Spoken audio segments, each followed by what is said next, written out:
반갑습니다. 어제 본문에서는 예루살렘의 종교 지도자들의 문제를 제기했습니다. 오늘 본문에서는 예루살렘의 정치 지도자들의 문제를 제기합니다. 무엇이 문제입니까?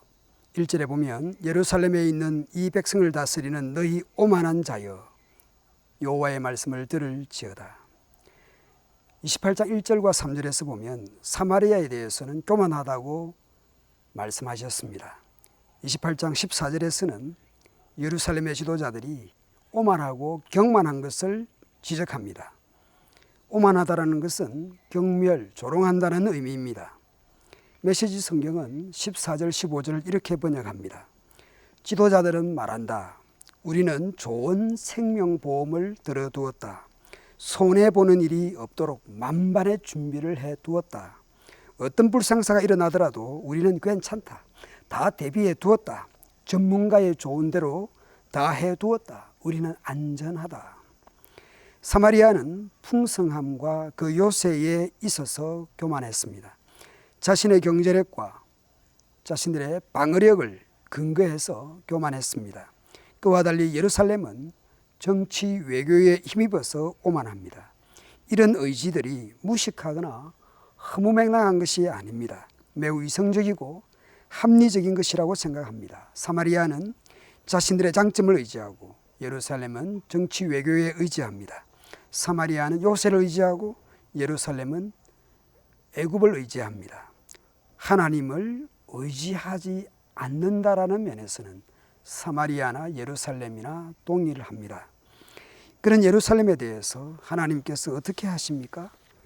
내가 공평으로 줄자를 삼고 공의로 저울을 삼을 것이니 거짓말로 위기를 모면한 사람은 우박에 휩쓸려가고 속임수로 몸을 감추인 사람은 물에 떠내려갈 것이다. 그래서 죽음과 맺은 너희의 언약은 깨지고 서울과 맺은 너희의 협약은 파기될 것이다. 재앙이 닥쳐올 때에 너희가 그것을 피하지 못하고 꼼짝없이 당하고 말 것이다. 재난이 유행병처럼 퍼질 때에 너희가 피하지 못할 것이다.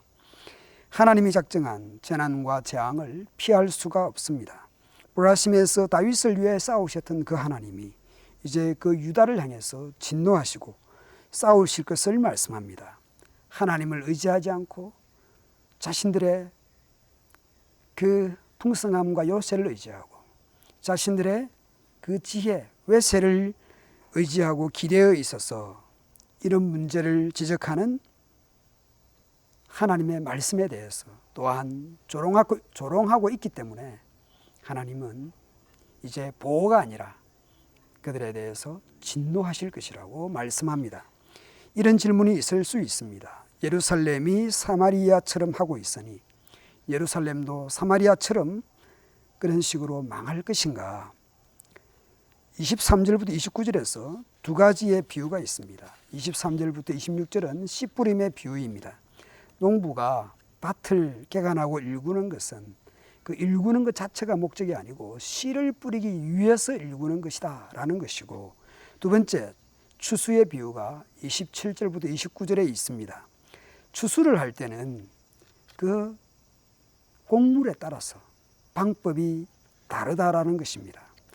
예루살렘이 사마리아처럼 하고 있지만 하나님께서는 사마리아를 대했듯이 예루살렘을 똑같이 대하지는 않을 것이라는 것을 시사해 준다고 볼 수 있습니다. 이런 상황에서도 그럼에도 불구하고 예루살렘이 취할 수 있는 것이 무엇입니까? 22절부터 23절에 보면 내가 경고할 때에 비웃지 말아라. 나의 목소리를 들어라. 나의 목소리에 대해서 주의 깊게 내가 하는 말을 들어라. 하나님의 경고를 비웃고 조롱하는 상태입니다.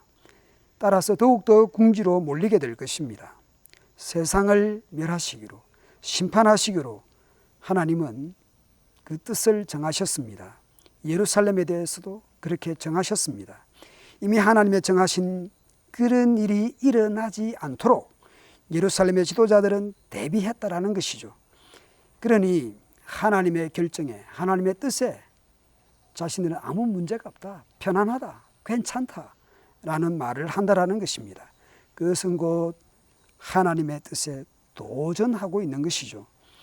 두 손 들고 하나님께 항복을 해야 되는데 오히려 하나님 말씀에 조롱하고 우리는 괜찮아, 아무 문제 없어, 다 대비해놨어, 전문가들을 통해서 우리는 다 준비가 돼 있어 라는 말을 한다라는 것이죠. 하나님의 경고를 조롱하고 모든 대비를 해두었다고 하는 것은 오만하고 교만하고 방자한 것입니다. 오직 하나님의 백성은 하나님의 말씀에 귀를 기울여야 합니다. 풍성과 요새를 의지하여 교만한 사마리아처럼 예루살렘은 외세를 의지하고 오만한 예루살렘입니다. 동일한 불신앙의 노선을 걷고 있는 셈입니다. 여하튼 지금이라도 재앙 중에라도 하나님의 말씀에 귀를 기울여야 합니다. 하나님의 백성은, 하나님의 자녀는 어떤 상황에서도 하나님의 말씀에 귀를 기울여야 되고 그분 뜻을 따라야 합니다. 혹여 자녀가 부모에게 잘못하여 혼나고 있을 때에도 혼나기 전이든 혼나고 있는 중에라도 계속 부모가 왜 혼내는지, 무엇이 잘못되었는지, 왜 혼나야 되는지를 귀를 기울여서 들어야 합니다. 그것이 부모에 대한 자녀의 자세입니다. 오늘도 우리 각자의 삶의 자리에서 하나님의 말씀과 그 뜻을 알고자 노력해야 합니다. 그 뜻대로 살고자 하는 자세와 마음가짐으로 살아가도록 합시다.